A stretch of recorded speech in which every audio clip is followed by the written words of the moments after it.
aparecen muchas veces con diferentes connotaciones, con diferentes aplicaciones. Ahora cuando comencemos a leer en Gálatas capítulo 5, verso del 16 en adelante, te va a dar la impresión, te va a dar la sensación de que seguimos leyendo la carta de Pablo a los romanos. Pero no tiene nada que ver con la carta de Pablo a los romanos. Esta es otra, esta es la carta a los Gálatas. Y voy a comenzar a leer a partir del versículo 16. Digo pues, andad en el Espíritu. Ya esto ya lo había dicho también a los romanos. No satisfagáis los deseos de la carne, porque el deseo de la carne es contra el Espíritu, y el del Espíritu es contra la carne. Y estos se oponen entre sí, para que no hagáis lo que quisierais. Pero si sois guiados por el Espíritu, no estáis bajo la ley. Manifiestas son las obras de la carne. Y ahora usted, si quiere, las puede ir contando para que usted se dé cuenta cuántas manifestaciones diferentes hay de la carne. Lectura que, por cierto, se leyó también el domingo a la tarde. Solamente la volvemos a repetir. Las obras de la carne son manifiestas y son adulterio, fornicación, inmundicia, lascivia, idolatría, hechicerías, enemistades, pleitos, celos, iras, contiendas, disensiones, herejías, envidias, homicidios, borracheras, orgías, y no ha terminado la lista, sino que simplemente la acorta y dice, y cosas semejantes a estas, y que hay más, acerca de las cuales os amonesto, como ya os lo he dicho antes, que los que practican tales cosas no heredarán el reino de Dios. Y ahora cambia completamente el tono.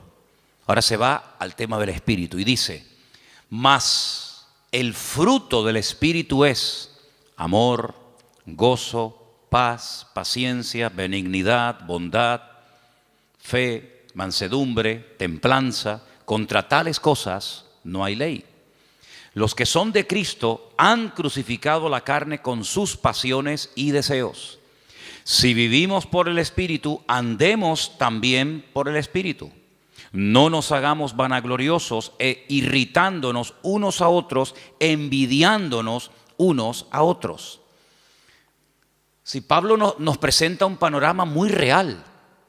Pablo en ningún momento presenta las iglesias que él pastoreó y fundó en su época como iglesias, como comunidades perfectas, donde no había celos, envidias, no había en definitiva pecado. Claro, si así fuera, nosotros nos sentaría muy mal y nos sentiríamos como los peores cristianos del mundo si leyéramos que los Gálatas, los Corintios, los Filipenses, los Tesalonicenses eran hermanos donde nunca ocurría nada malo, nada negativo, no había envidias, ni peleas, ni celos, ni discrepancias entre los hermanos. Pues nosotros al leer eso, si fuera así, diríamos, Señor, pero qué malos somos. Somos unos pésimos cristianos, porque mira cómo vivían nuestros hermanos del siglo I, sin criticarse, sin tener envidia entre ellos, sin haber competiciones, celos, divisiones, ¿verdad? Sin embargo, el panorama es todo lo contrario. Es todo lo contrario. Mire, si fuéramos a la primera iglesia, a la iglesia primitiva, la iglesia madre, la iglesia de Jerusalén, una iglesia, pues imagínate tú, estaban allí todos los apóstoles, todos los discípulos del Señor, atendiendo, pastoreando la iglesia. De los 12 eran 11, porque uno, todos sabemos que se quitó la vida, Judas, pero el resto estaban allí. Ahí estaba Juan, estaba Tomás, estaba Pedro, estaba Santiago.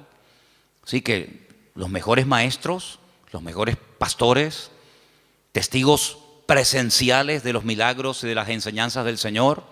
Algo increíble, una iglesia próspera. Dice la Biblia que no había necesitados entre ellos, no había necesitados. No había gente de clase alta, de clase baja, gente con un poder adquisitivo tremendo, gente que los pobrecitos no tenían ni para comer. Dice que entre ellos no había necesitados. ¿Y cómo solucionaban este problema? Porque en las iglesias hoy en día se ven muchas diferencias. Gente que está muy bien, gente que no está tan bien, gente que le sobra de todo, gente que le falta de todo. Pues ¿cómo es posible que en aquellos tiempos el Señor diga, y está escrito, y eso ha sido inspirado por el Espíritu, lo cual no es ninguna exageración ni mentira, que en la iglesia no había ningún necesitado. Bueno, pues muy fácil, muy fácil. Dice la Biblia que los que tenían mucho vendían, se desprendían de su patrimonio y lo repartían a los que no tenían. Sí, pero bueno, es que eso es lo que dice la Biblia, que los que tenían propiedades, no todos tenían propiedades, evidentemente, pero los que tenían propiedades, los que tenían un patrimonio muy grande, lo vendían y no se lo quedaban para ellos, sino que dice que lo repartían, lo ponían a los pies de los apóstoles y ellos sabían a qué familias y a qué hermanos y cómo y cuándo repartir, de tal manera que dice que no había. De puertas para afuera, en el mundo, en la calle, habría, imagínate tú, mendigos, necesitados, pero dice que en la iglesia no había necesitados entre ellos, sino que todos tenían todas las cosas en común. Entonces, claro, muchas veces la gente dice, pero hermano, las cosas que se leían en la Biblia, aquellos milagros, aquellos acontecimientos tremendos, hoy en día no se ven. Hombre, evidentemente, ¿cómo se van a ver? Si la vida de los cristianos no tiene absolutamente nada que ver, nuestras vidas, con eso de la propiedad privada y con eso de la privacidad, etcétera, etcétera, nuestras vidas no tienen nada que ver con la vida que aquella gente llevó, por lo menos durante un tiempo. Y uno dice, una iglesia tan bendecida, con tantas enseñanzas, con los apóstoles, con milagros, porque mira que había milagros allí, milagros que a veces ocurrían hasta sin pedirlos, sin querer. Pedro dice que un día iba al culto, y cuando él iba caminando, claro, uno proyecta la sombra y dice que la sombra, ni siquiera imposición de manos, ni oración directa, sino su sombra, dice que cuando pasaba y caía por encima de los enfermos, eran sanados, la sombra de una persona, la sombra. Eso no lo hemos visto nosotros nunca, y no sé si alguna vez lo veremos, pero en aquellos tiempos era normal. Y cuenta la palabra que incluso había gente que vivían lejos, ya un poquito más adelante en los tiempos del apóstol Pablo, cuando ya era un apóstol, y dice que había personas que vivían lejos, incluso que tenían problemas con demonios terribles, y Pablo se quitaba una prenda de su ropa, un pañuelo o lo que fuera, y se lo mandaban a través de un familiar o de un vecino o de un amigo, y cuando se lo ponían encima aquella persona se sanaba, era liberado. Unas cosas increíbles, ¿no? Increíbles. Multitudes se convertían, un día 3.000, otro día 5.000. Los cultos de oración eran diarios. Dice que todos los días subían a la hora tercera, a las 3 de la tarde, la hora de más calor, pues no había siesta, sino la siesta era culto de oración todos los días. Iban a entrar a la iglesia y la gente pedía y oraban por ellos y ya entraba. Imagínate tú, empezar el culto ya con sanidades y milagros y aún no había empezado el culto. Una iglesia increíble. ¿No te hubiera gustado formar parte, aunque sea un tiempito, de esa iglesia? ¿No te hubiera gustado escuchar? ¿Quién predica el jueves? Juan, el discípulo amado. ¡Wow! Y el domingo por la tarde, Pedro y Santiago. Y el próximo jueves, Tomás. Y el siguiente, una gloria increíble. Pero ¿cuál fue el primer problema de esa iglesia? ¿Cuál fue el primer problema? ¿Económico? No, porque no tenían problemas económicos. Porque ya ellos sabían cómo solucionar los problemas internos de la iglesia. Ellos sabían perfectamente, oye, no llega para tal. Pues no pasa nada, si no llega, yo tengo una casa, la vendo, pum, y con eso se paga no sé qué. Oye, que ahora no tenemos para no sé qué, no pasa nada, tengo un terreno. Ellos sabían perfectamente cómo solucionar los problemas económicos. Entonces, ¿cuál fue el problema de la iglesia? Si no fue económico, si no fue falta de crecimiento, si no fue mala doctrina, mala enseñanza o herejías, ¿cuál fue? Murmuración. ¿Cómo? ¿Pero cómo se pueden murmurar? ¿Cómo se pueden criticar unos a otros los hermanos en semejante iglesia? ¿Y por qué murmuraron? Porque cuando llegaba la hora de la comida, que por cierto, comían todos juntos porque era una especie de gran comunidad, pues no sé, dice que las viudas que eran de origen judío, parece, no sé si es algo que realmente era así, pues eran criticadas por otras viudas que dicen, mira, ella le has puesto 2 chuletas, a mí me has puesto una sola. Yo veo en el plato de ella que le has puesto 3 papas, a mí me has puesto 2, y las de ella son muy grandes, las mías son muy chiquititas. ¿Cómo puede ser que una iglesia tan bendecida y tan próspera y tan impactante y tan de todo, el primer problema que registre la Biblia fuera murmuración? Pues ese fue el primer problema de la congregación. Y de ahí nace la idea de nombrar diáconos, ayudantes, colaboradores, que cuando llegue la hora de la comida, pues ellos sean los que distribuyan y se evite este problema en la congregación, porque no vamos a permitir que por la comida y por la murmuración se frene el avance y se estropee el buen ambiente espiritual que hasta hoy hemos tenido. Y entonces dijeron, vamos a nombrar 7 hermanos de confianza, 7 hermanos que los vamos a poner como diáconos, que se van a encargar a partir de hoy de solucionar este tema. Porque nosotros no nos vamos a poner ahora a servir las mesas. Lo nuestro es otra cosa. Lo nuestro es la palabra, la oración, tener comunión con el Señor, atender espiritualmente al pueblo. Pero ahora si nos vamos a poner a dar de comida a miles y a miles de personas, se nos va el día en esto y al final no cumplimos con lo que teníamos que cumplir. Pero claro, pusieron unos requisitos. Dice que tenían que ser hombres llenos del Espíritu Santo, de fe y de buen testimonio y sabiduría, para servir las mesas. Pues si eso eran los requisitos de los diáconos, ¿cómo tenían que ser los apóstoles y los pastores en aquella época? Yo creo que muchos de los que somos pastores hoy en día no podríamos ser ni diáconos en la iglesia primitiva, porque ponían el listón tan alto, era algo tan elevado que pedían para que una persona pudiera atender las mesas, que tú imagínate lo que tenían que pedir para ser pastor. Algo realmente increíble.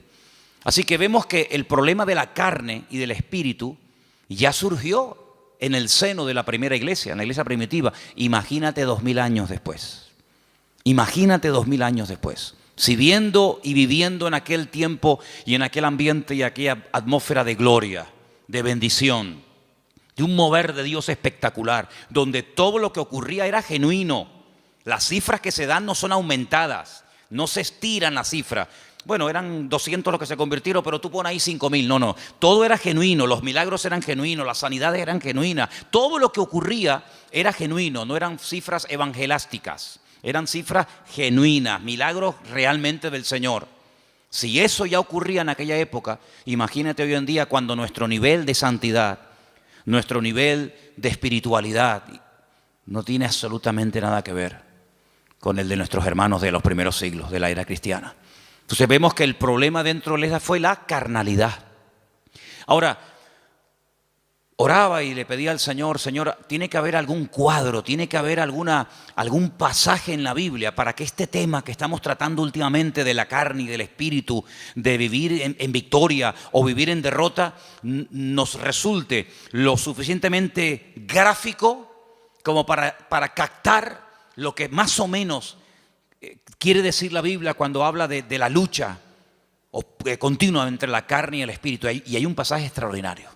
Hay un pasaje increíble y lo vamos a leer esta tarde y vais a ver cómo al entender ese pasaje vais a poder entender mucho más lo que me refiero cuando hablo de la carne y del espíritu. Vamos al primer libro de la Biblia, al primero, que se llama Génesis, capítulo 25.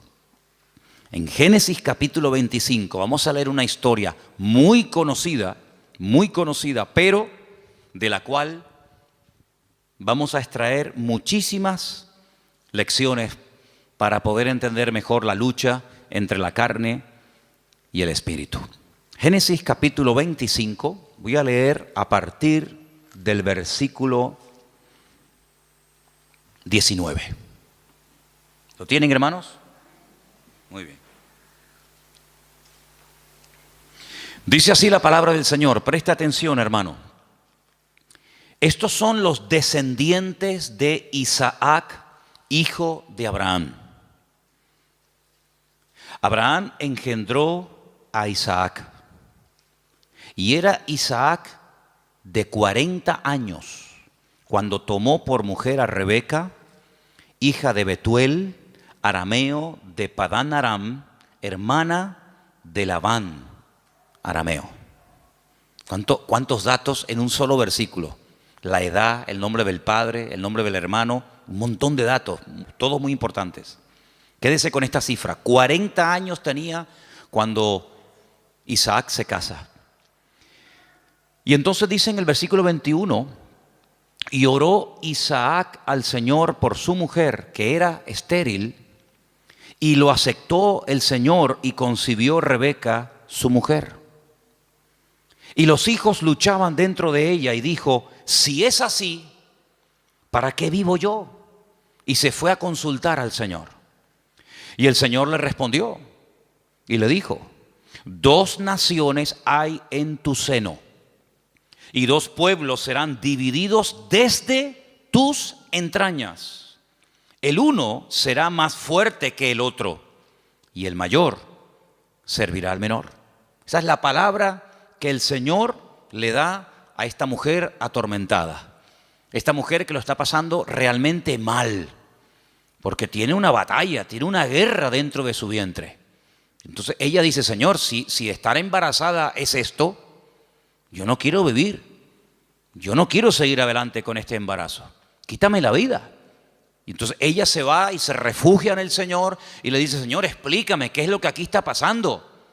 Seguramente ella habrá hablado con otras mujeres, incluso a lo mejor, vete tú a saber, con alguna mujer que también estaba embarazada como ella en aquel tiempo. Y seguramente alguna le habrá dicho: oye, pues yo no sé, yo no te entiendo, porque a mí no me está pasando nada de lo que tú estás diciendo. Entonces ella, cuando se va a consultar con el Señor, no es porque está un poquito mareada y tiene vómitos por la mañana temprano cuando se levanta y pierde el equilibrio y está cansada. No, ella está harta. Ella lo está pasando francamente mal. Pero va a consultar, va a buscar palabra de Dios. No va a quejarse, no va puerta por puerta, sino que ella va al único que le puede decir qué es lo que está pasando. Ella va al Señor y desahoga su alma delante del Señor, y el Señor le habla y le da una palabra tremenda. Mira, no llevas 1, llevas 2. Y son 2 pueblos. Y están peleándose desde tu vientre. Y siempre será así. Y el mayor servirá al menor. Y entonces ya ella más o menos entiende qué es lo que está pasando. Seguimos. Versículo 24. Cuando se cumplieron los días para dar a luz, he aquí había gemelos en su vientre. Ya se lo había dicho el Señor, que había 2, no 1.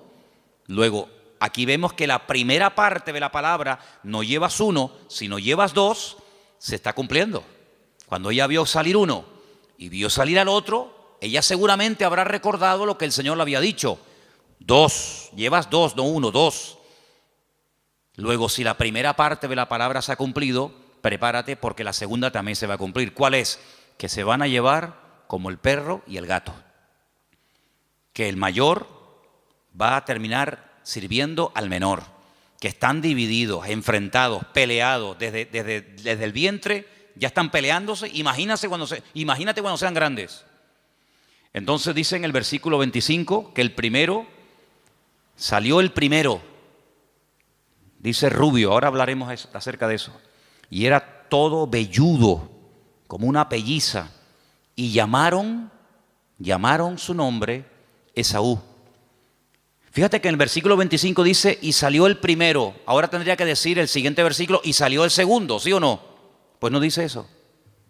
Cuando sale Esaú dice: salió el primero, pero cuando sale el otro hermano, dice el versículo 26, después, no dice el segundo, dice después.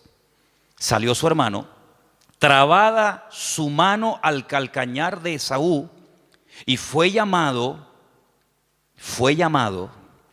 su nombre Jacob. Y era Isaac de edad de 60 años cuando ella los dio a luz. Yo les dije que en el versículo 20 dice cuántos años tenía cuando se casó. 40. Y al final del versículo 26 dice cuántos años tenía cuando fueron padres. 60. Es decir, que durante 20 años intentaron ser padres y no pasaba nada. Dice la Biblia que ella era estéril. Pero Isaac sabía perfectamente que para Dios no hay nada imposible. Porque Isaac es el resultado de una oración de fe y de una intervención sobrenatural de Dios sobre su madre.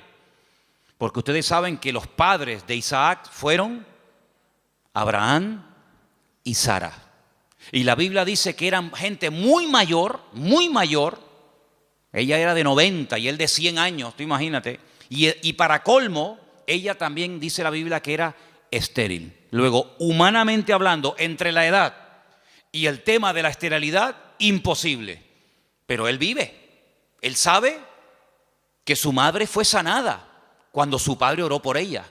Luego, ahora otra vez, se repite por segunda vez en una mujer, en una matriarca, el mismo problema que Sara, es estéril. Y se volverá a repetir en la siguiente generación, en Raquel, sabemos, ¿no?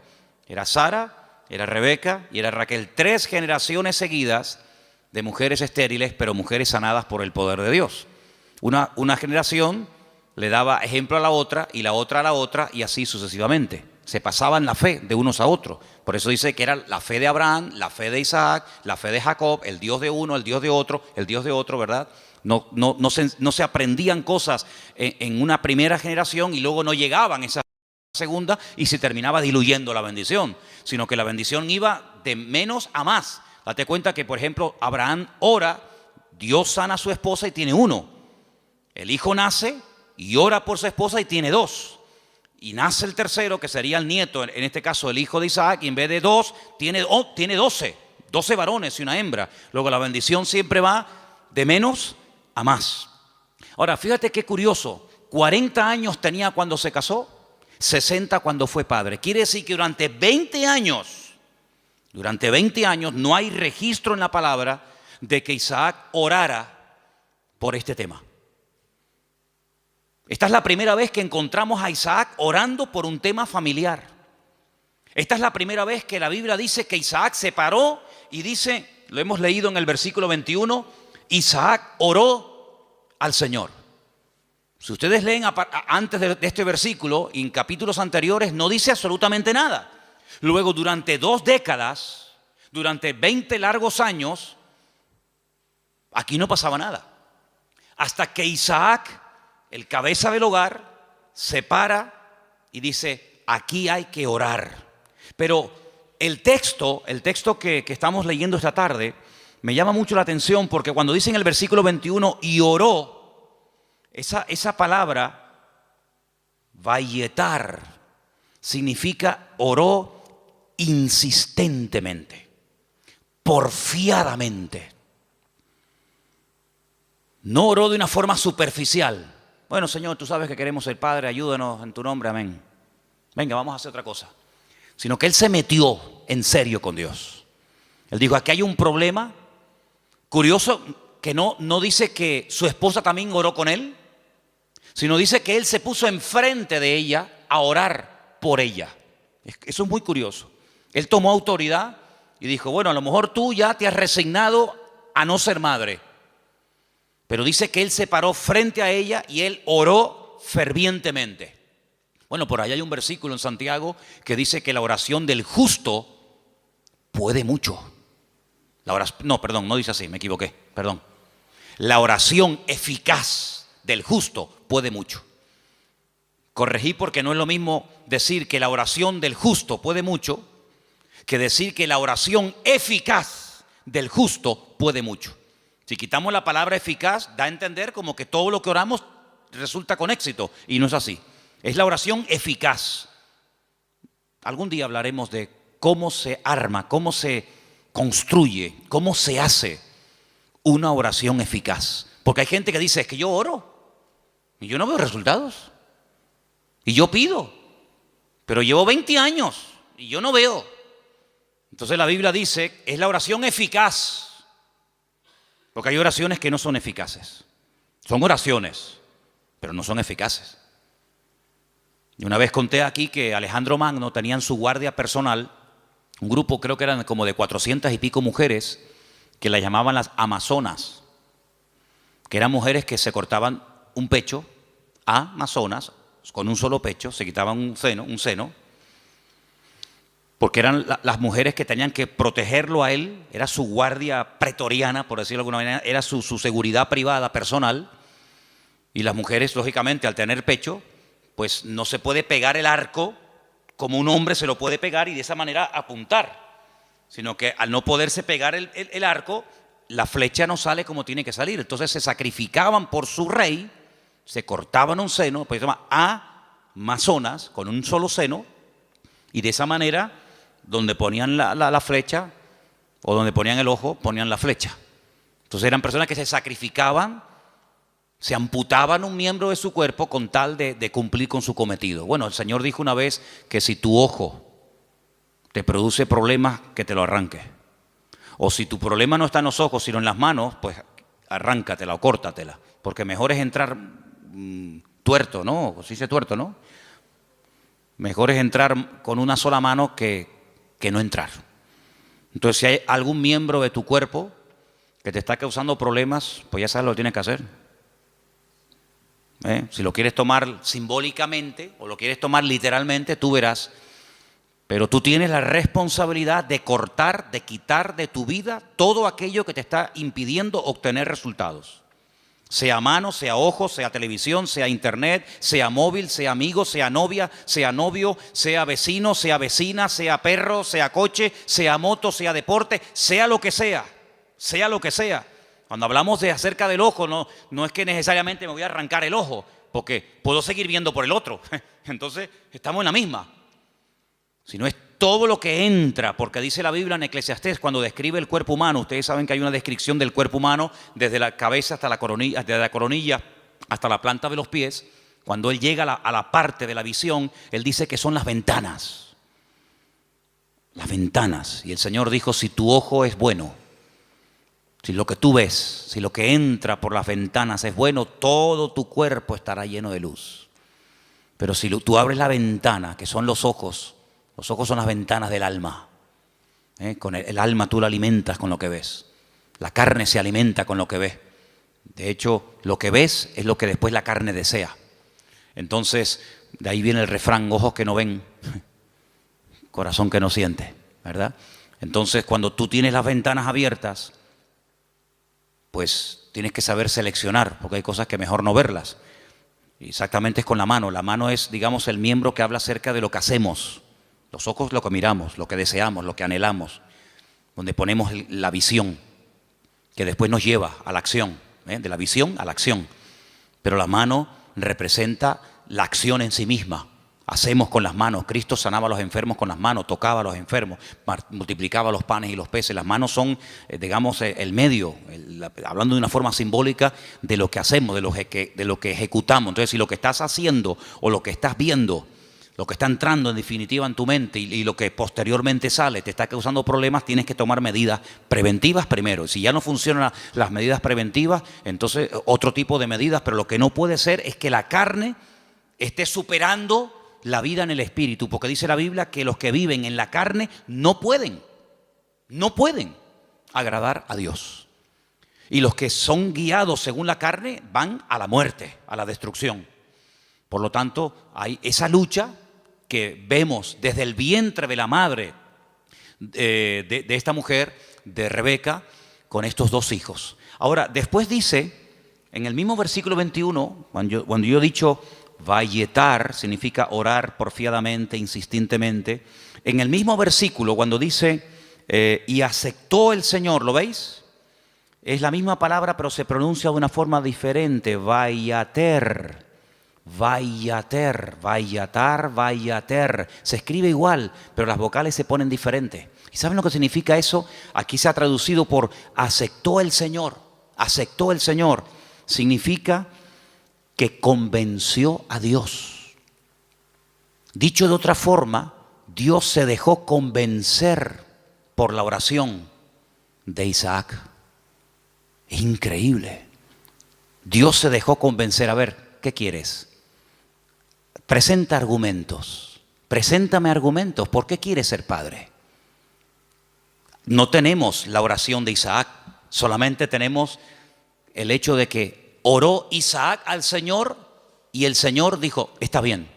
Pero la oración que hizo Isaac al Señor, qué pena, no la tenemos. ¿Te hubiera gustado que estuviera ahí? Algún día cuando lleguemos a la gloria decir, oye Isaac, ¿puedo hablar contigo un segundito? ¿Me podrías decir más o menos lo que le pediste a Dios cuando querías ser padre? Sí, mira, le dije esto y esto y esto. Tienen que aprender hebreo, si no, no pueden hablar con él. No, son bromas. Pero tuvo que orar de una forma que dice que convenció a Dios. Dios dijo, me has convencido. Ya está, problema solucionado. Fíjate, si en vez de haber esperado de los 40 años que se casó, a los 60, yo pregunto, si hubiera orado a los 2 años de casarse, de esa manera como oró, ¿no hubiera el Señor respondido? Por supuesto. Si hubiera orado cuando tenía 25, cuando tenía 45, 50 años, los gemelos podían haber nacido antes. Pero no hay registro en la Biblia de que Isaac orara a esa edad, con esa intensidad y con ese fervor. Pero sí hay registro en la Biblia, a los 60 años, cuando él ora, el Señor se deja convencer. Los argumentos que presentó Isaac, pienso yo que un argumento podía haber sido este: Señor, tú le dijiste a mi padre que en ti serían benditas todas las naciones de la tierra y que tú le darías un heredero y que yo sería el hijo de la promesa. Pero Señor, cuando yo me muera, mi padre vio en mí el cumplimiento de la palabra. Yo soy el hijo de la promesa. Por eso me pusieron Isaac, que significa ríanse, gócense, alégrense. Estaba todo cerrado, estaba todo opuesto. La esterilidad de la madre, la vejez del padre, imposible. Pero ríanse, Isaac. Yo soy el hijo de la promesa. Pero ¿y cuando yo me muera?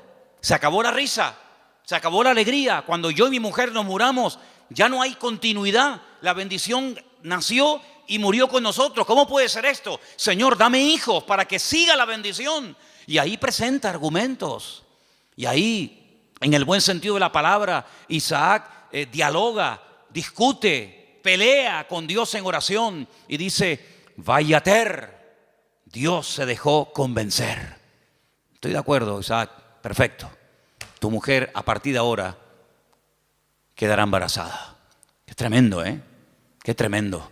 Si nos tomáramos más en serio, no solo la oración, sino cómo oramos, qué diferente sería nuestra vida, ¿sí o no? A veces no tenemos suficiente fe. Yo sé que la fe la tenemos que poner en el Señor, eso lo tengo más claro que el agua. Pero el Señor nos ha dado un medio poderosísimo, que es la oración. Si lo usáramos más, si oráramos más fervientemente. Y esto no tiene nada que ver con el carácter de uno, porque Santiago, cuando dice que la oración eficaz del justo puede mucho, pone un ejemplo. Uno dice, bueno, oración eficaz de un justo, a ver, ¿quién podría ser? ¿Quién? No hace falta que te rompas la cabeza. Santiago dice, Elías era un hombre, dice, sujeto a pasiones semejantes a las nuestras. Cuando se enfadaba Elías, hermano, sal corriendo, sal corriendo, que cuando éste se enfada, ora a Dios, te cae una llama de fuego encima y te fulmina, Estaban un día en lo alto de una montaña y el rey dice, llámenme al profeta. Y llega un capitán con sus soldados y le dice, varón de Dios. Así como no le gustó mucho el tonito, no le gustó mucho la forma tal vez como se lo dijo. Y Elías se le queda mirando y le dice, varón de Dios, ¿no? Así como con rintintín. Si yo soy varón de Dios, que quede bien claro y que caiga fuego del cielo y hace ¡uf! Los calcinó a los 50. Hicieron un asado ese día ahí en medio del campo. Al día siguiente el rey dice, bueno, esto habrá sido, no sé, una casualidad. Venga, vayan a buscarme a ese hombre. Varón de Dios, venga, date prisa. Sí, si yo soy varón de Dios, que quede bien claro, ¡fum! Ya van 100. Un olor a carne en la atmósfera había terrible, ¿no?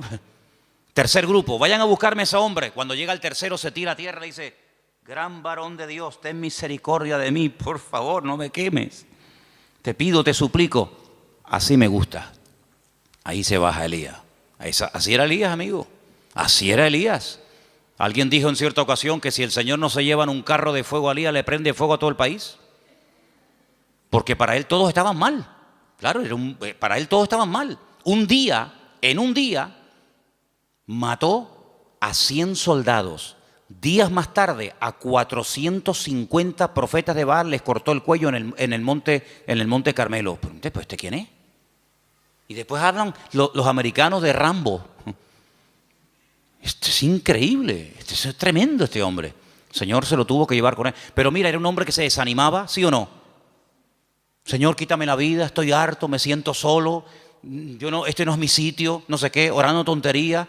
Una mujer le dice, mañana como no ponga tu cabeza en un plato, como tú pusiste en un plato la cabeza de mis profetas, y sale corriendo por miedo a la mujer. Claro, si Elías era tremendo, ¿cómo tenía que ser esta mujer? Porque para salir corriendo desde allí hasta donde fue corriendo, pero dice que era un hombre sujeto a pasiones semejantes a las nuestras. Se enfadaba, se desanimaba, se deprimía, oraba tonterías. Pero cuando oraba, amigo, cuando ese hombre entraba en guerra y en comunión con Dios, no había infierno que lo pudiera detener. ¿Te das cuenta? Entonces aquí encontramos un ejemplo de cómo este hombre ora. La mujer no dice que orara.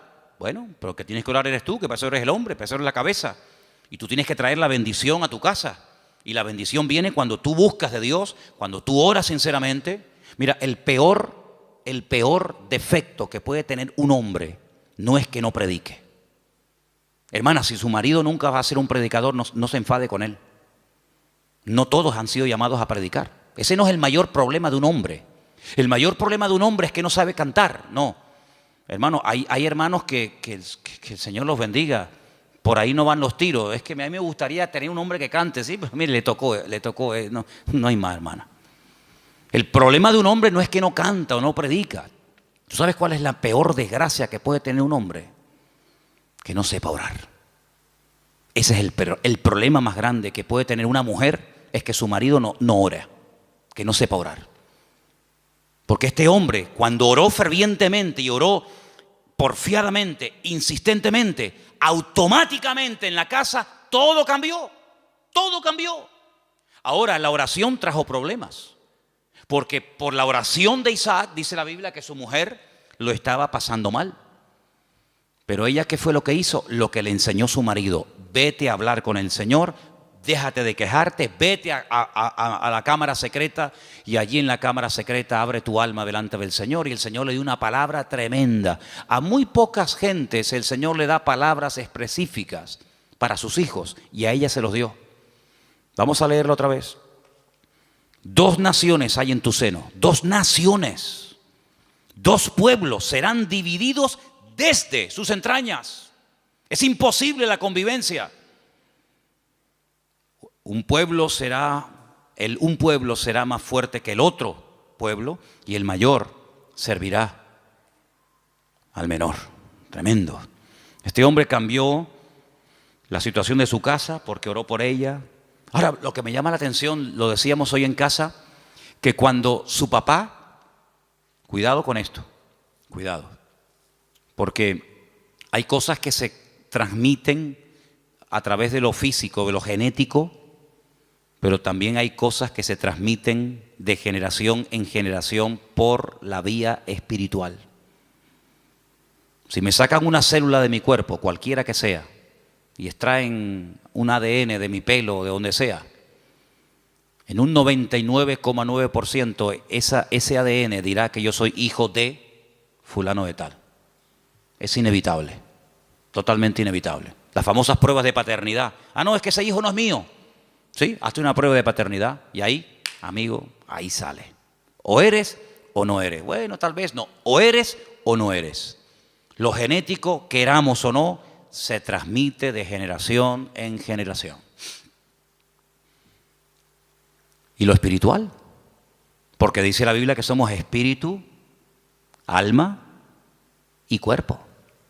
Luego transmitimos la genética y como lo natural es un reflejo de lo espiritual, lo he dicho ya 1.000.000 de veces, pues si transmitimos lo genético, si transmitimos lo físico, lo espiritual, no te quepa la menor duda. Por ahí podríamos un día hablar largo y tendido sobre este tema. Dice la palabra de Dios que tal la madre, tal la hija. ¿Sí o no? Eso dice la Biblia. Tal la madre, tal la hija. No dice tal el padre, tal el hijo. Eso no lo dice. Pero la Biblia se dice tal la madre, tal la hija. Así que mamá, ten cuidado que le estás transmitiendo a tus hijos. Porque la madre transmite mucho más a los hijos de lo que te puedas imaginar. Mucho más a veces que un padre. ¿Qué te parece? La responsabilidad es tremenda. Así que si hay aspectos negativos aspectos negativos espiritualmente hablando de tu madre o de tus antepasados, métete en la habitación con el Señor y que Dios corte todo eso lo antes posible, para que no seas tú una víctima de cosas del pasado. Aunque un día hablaremos más detenidamente sobre todo esto. Pero lo que quiero decir con todo esto es que él no tomó una sierva. Él podía haber dicho, bueno, ¿qué hizo mi padre cuando oró y no venía yo, vaya, no nacía yo? ¿Qué hizo mi padre? Tomó una sierva.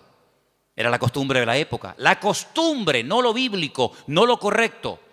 Por dejarse llevar por la costumbre, resulta que hasta el día de hoy estamos pagando las consecuencias de aquello. Porque no fue una palabra dada por el Señor como ahora el Señor le está diciendo a Rebeca lo que le está pasando, sino que fue una costumbre. Cuando la señora de la casa no podía tener hijos, o bien porque fuera estéril, o bien porque fuera demasiado mayor, la costumbre era una criada, la criada de la señora, la criada de confianza de la casa, pues podían tener relaciones sexuales, el amo con ella, y ese hijo que naciera se consideraba hijo legítimo del matrimonio. De hecho, había prácticas que a la hora de parir se ponía una debajo y otra arriba, y las dos hacían como que estaban pariendo, y no, era toda una historia, ¿no? Isaac podía haber dicho, bueno, pues yo voy a hacer lo mismo. Él no hizo eso, porque él aprendió que imitar lo que otros hacen para obtener resultados no es lo correcto.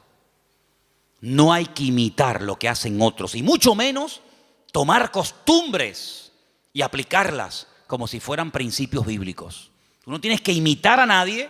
Es que mi padre lo hizo, pero eso no significa que tú lo vas a hacer. Mira, hay un momento en la vida de Isaac en el que él tiene la tentación de hacer lo mismo que hizo su padre. No con la criada, ya eso lo dejamos bien claro, porque Isaac prefirió esperar en Dios 20 años que precipitarse y adelantarse como hizo su padre con Agar, y fue un desastre. Que al final saben que tuvo que expulsarla al hijo, etcétera, etcétera. Pero hay un momento en el que él quiere bajar a Egipto, porque su papá bajó a Egipto. Y entonces el Señor lo para y le dice, no, tú no bajas a Egipto. Entonces no tengas la tendencia de imitar, de copiar, de hacer lo que otros hacen, porque en ese caso le resultó favorable, o tuvo algún éxito, o tuvo alguna bendición. Dios no es un Dios de métodos, es un Dios de principios. ¿Cuántos dicen amén? Usted no tiene que imitar a nadie. Es que es como, por ejemplo, usted sabe que cuando hay una persona enferma, siempre hay alguien que se te acerca a decirte lo que tienes que tomar. Cuando hace poco tenía la garganta mal, me afectó un poco la garganta, si yo me hubiera tomado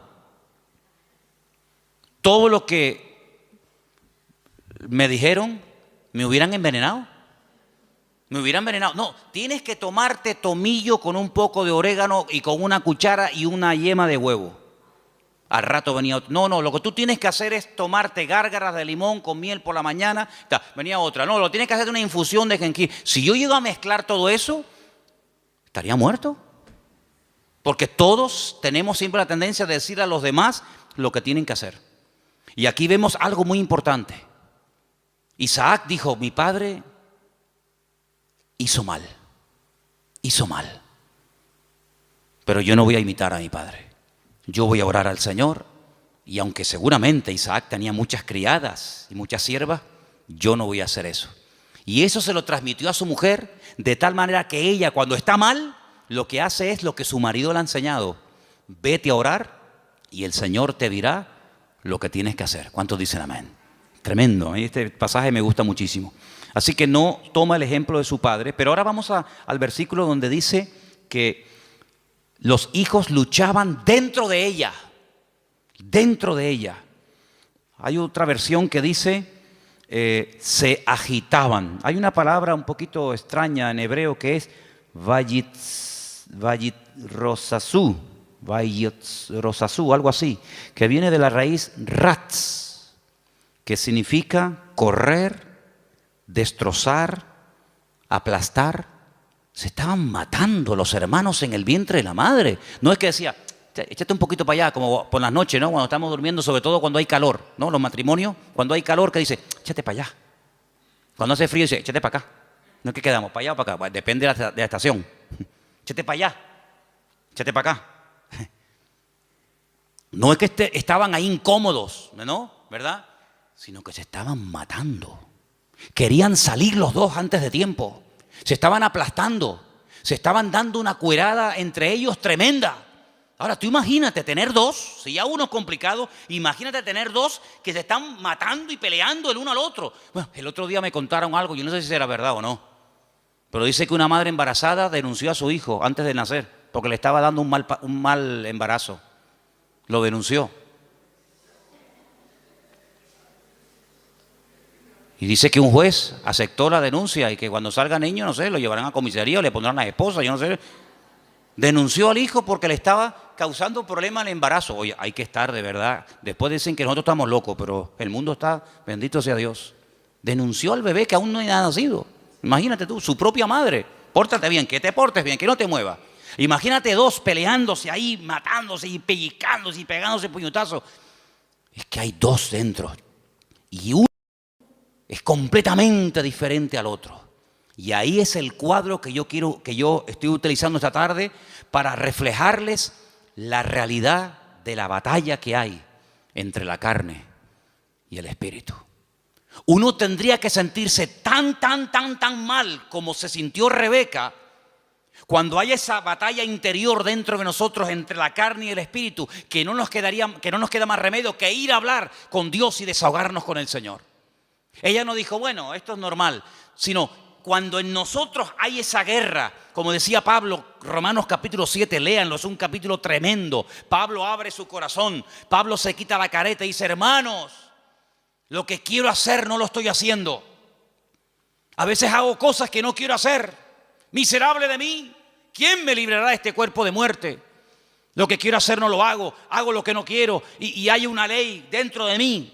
No le eche la culpa a fulano, a mengano. Hay una ley, hay algo dentro de mí.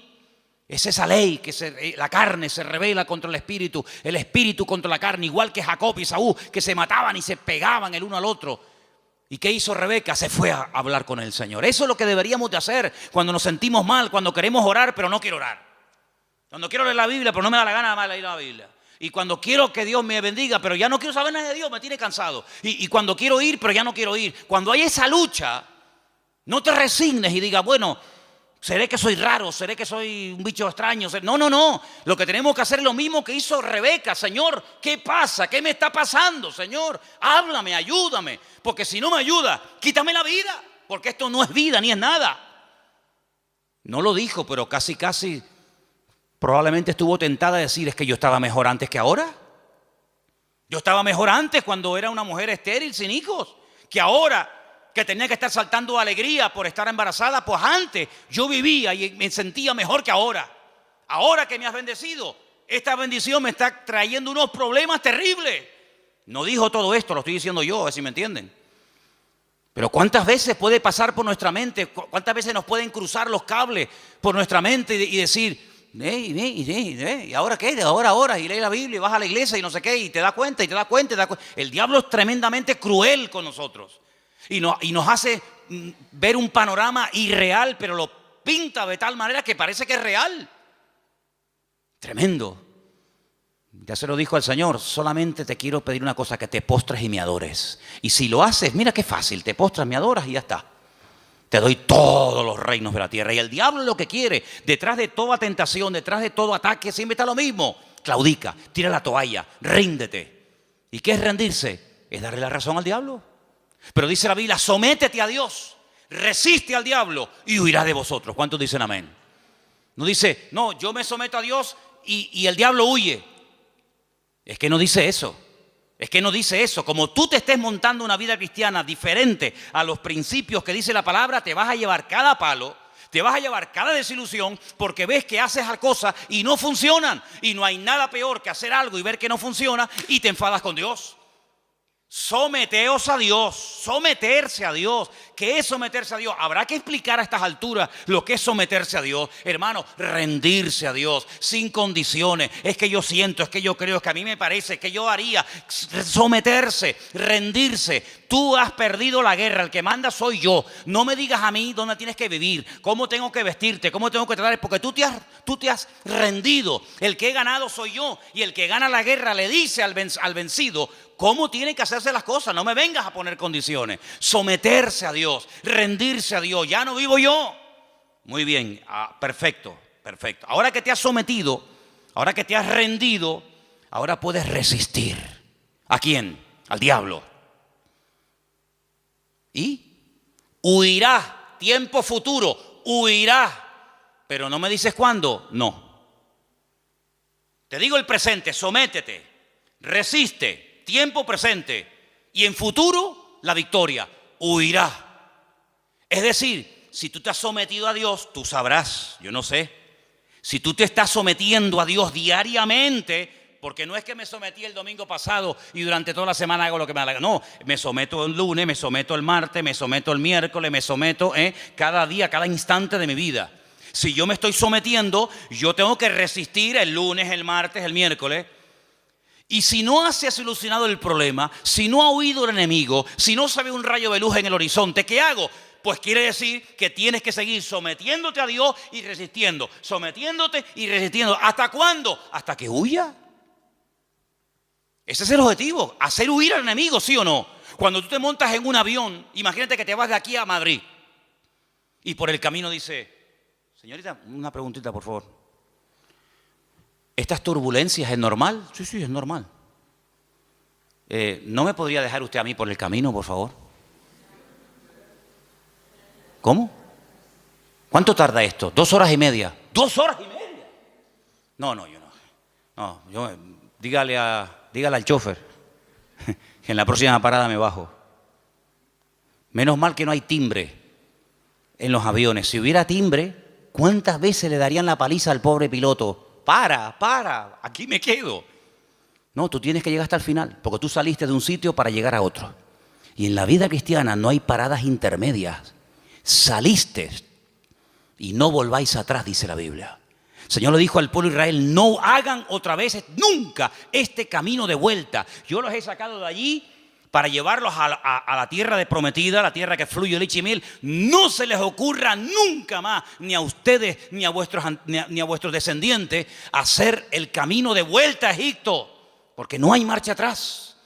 Y en la vida cristiana dice que el que pone la mano en el arado no puede mirar atrás, porque si pongo la mirada atrás, el surco no sale derecho, sale todo torcido, y eso es un desastre, Por lo tanto, vemos en este pasaje que se oró, se obtuvo resultados, pero lo que queremos hablar con todo esto es de la diferencia de Saúl y de Jacob para después darnos cuenta de lo que es la carne y de lo que es el espíritu. Serían divididos, separados, enfrentados desde el vientre de su madre. Es decir, convivencia cero, imposible. Cuando hace años, ¿se acuerdan los que estaban? Algunos todavía no saben esto, pero cuando estábamos en el puerto de la Cruz y en una de las casas que hay allí, ¿se acuerdan ustedes que vinieron aquellos santeros? Eran cubanos, total, ¿qué más da? Pero eran cubanos. Hubieran sido japoneses, pues digo, santeros japoneses, aunque nunca me imagino un santero japonés, pero bueno.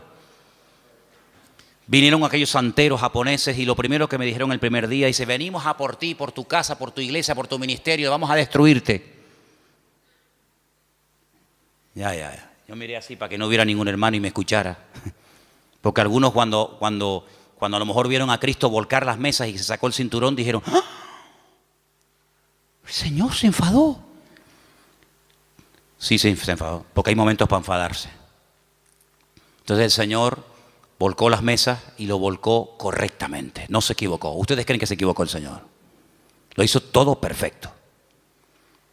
Pues yo le dije a aquello, digo, ay amigo, ustedes no saben dónde han caído. Y una serie de cosas más. Entramos en guerra. Claro, entramos en guerra. Mataron palomas. Me iba por las mañanas allí, tenían todo el patio lleno de huevos, de plumas, de sangre, un pavo degollado, velas negras, cocos, no sé qué. Y yo digo, tú sigue haciendo lo que quieras. Sí, haz lo que quieras. Como si quieres matar una piara de cochinos aquí en el patio, me da exactamente igual. Y el Señor me dio una palabra orando una noche en el muro allí en Jerusalén. Y me dijo, de aquí a poco se irán y no los verás nunca más. mirarás y el malo ya no estará y nunca más lo verás. ¿Qué te parece? Entramos en guerra, se fueron, no como vinieron. Cuando alguien viene a hacerte daño no se va igual que como vino. No, no, no. En el mundo espiritual no, en el mundo puede ser, pero en el mundo espiritual cuando alguien viene a hacerte daño no se va igual que cuando vino, se va peor, se va dividido.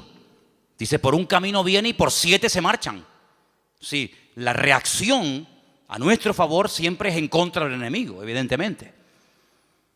Y llegó un día en el que yo dije, ya está, se acabó. Uno de ellos me llamó aparte y me dice, ¿puedo hablar con usted? Ya cuando a mí me hablan de usted, yo digo, qué curioso. Ya me habló de usted. Y me dice, ¿por qué no llegamos a una convivencia? Así me dijo, esa fue su palabra. ¿Por qué no llegamos a una convivencia? Y le dije, jamás en mi vida, por encima de mi cabeza, yo jamás conviviré con ustedes. Hijos del diablo, les dije. Que vienen aquí ustedes a hacer daño. Convivencia en absoluto. La única convivencia que hay es que ustedes quemen toda esa basura, lleguen adentro a la iglesia, se conviertan y le pidan perdón a Dios por lo que están haciendo. Se fue, imagínate tú, como un saltaperico. ¿Qué te parece, amigo? Convivencia, principio del fin. ¿Ya quieren convivir? Pues ya saben que no pueden, vamos a convivir. No habrá nunca convivencia entre Esaú y Jacob, jamás. Es más, la debilidad y la derrota de uno fortalece y le da la victoria al otro. No pueden estar los dos como cabeza. Cuando uno está como cabeza, el otro tiene que estar como cola. Y cuando el otro está como cola, el otro está como cabeza. Es algo antagónico, no pueden estar los dos en la cúspide de la pirámide. O uno está arriba o el otro está abajo. De hecho, cuando uno está arriba es porque se ha fortalecido con la debilidad del otro. Y cuando el otro está abajo es porque su fortaleza la ha perdido y la ha tomado el otro que le ha vencido. Eso es así en el mundo espiritual. No puede haber convivencia entre la luz y las tinieblas. Donde hay luz, no hay tinieblas. Y donde hay tinieblas es porque hay ausencia de luz. Pablo utiliza todo esto y dice, hermanos, qué común unión puede haber entre Satanás y Cristo.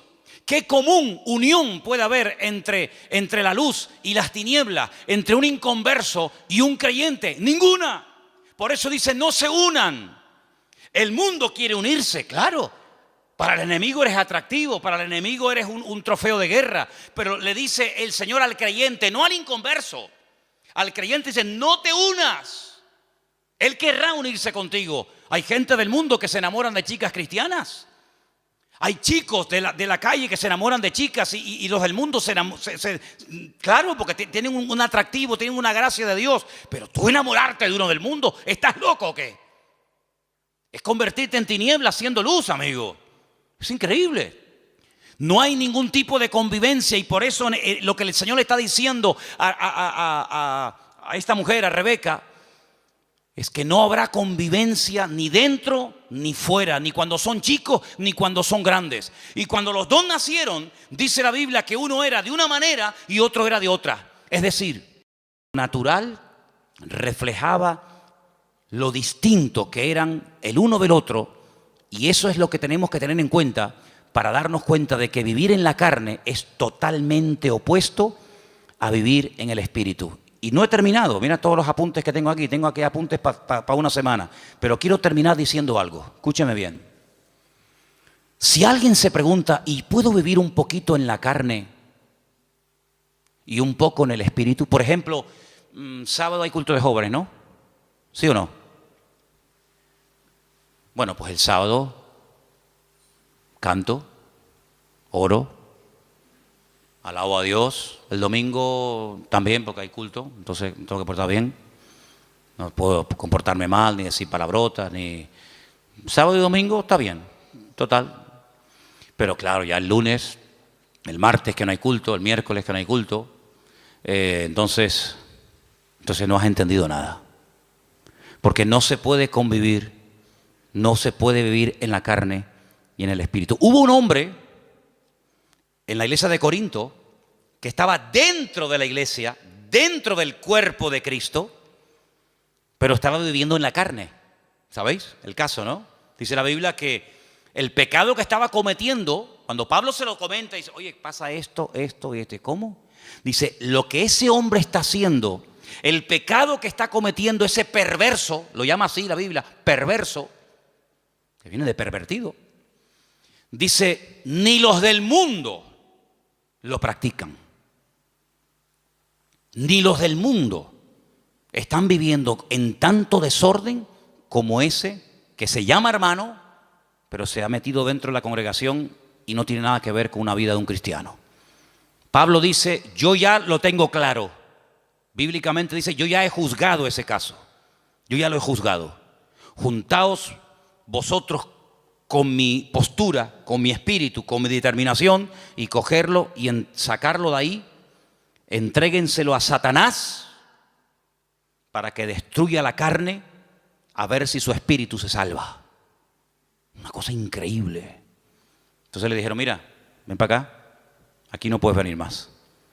Te estaba acostando con la mujer de su marido, de su padre, que a lo mejor no era su madre, pero podía ser la madrastra. Estaba teniendo relaciones sexuales con la mujer de su padre. Y Pablo dice, pues pero eso, ni en el mundo se hace eso. Ni en el mundo se comentan esos pecados. Cójalo, dice que lo echaron fuera para que Satanás lo zarandeara, lo sacudiera. Cuando tú sales de la iglesia, el diablo te dice, ven.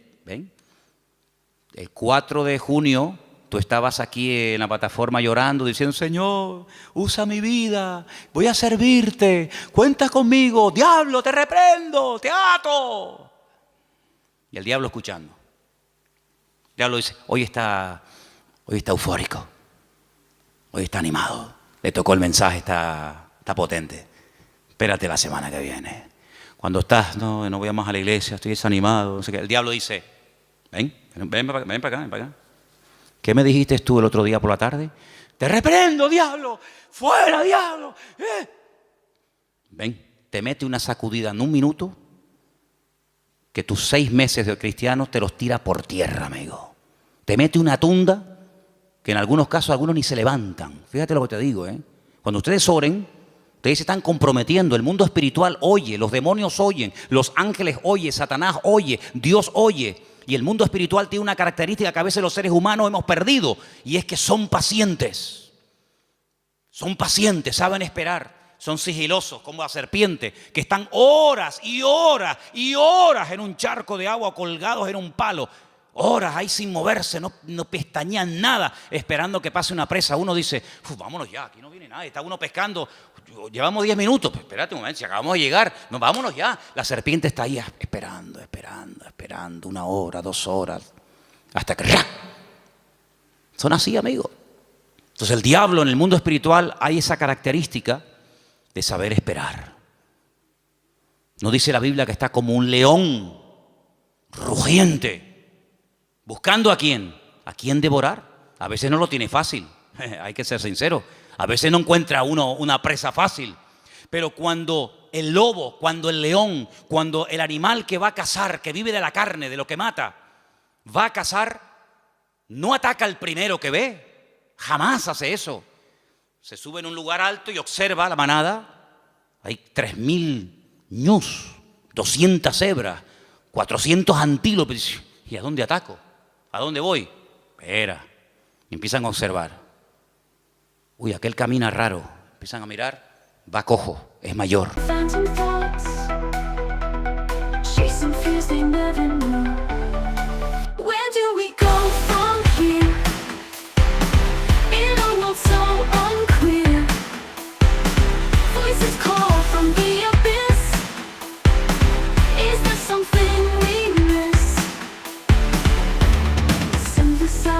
Inside, heartbeat in electric hum, fragments of a shattered mind, rhythms thought to spirits numb.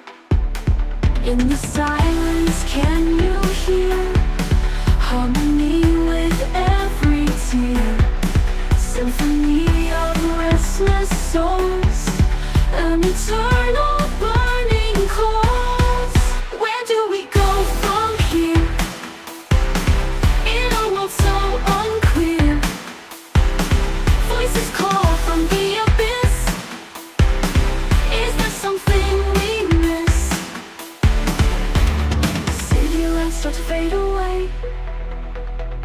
Sun peeks through the hazy sky, a chance to break the endless chase, a moment for a single sigh.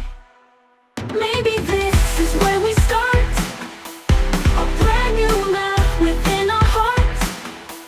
The whispers turn to guiding stars, embrace what truly scars. From the ashes we can rise, find the strength within our eyes, ignited in our silent plea. There's beauty in the things we see.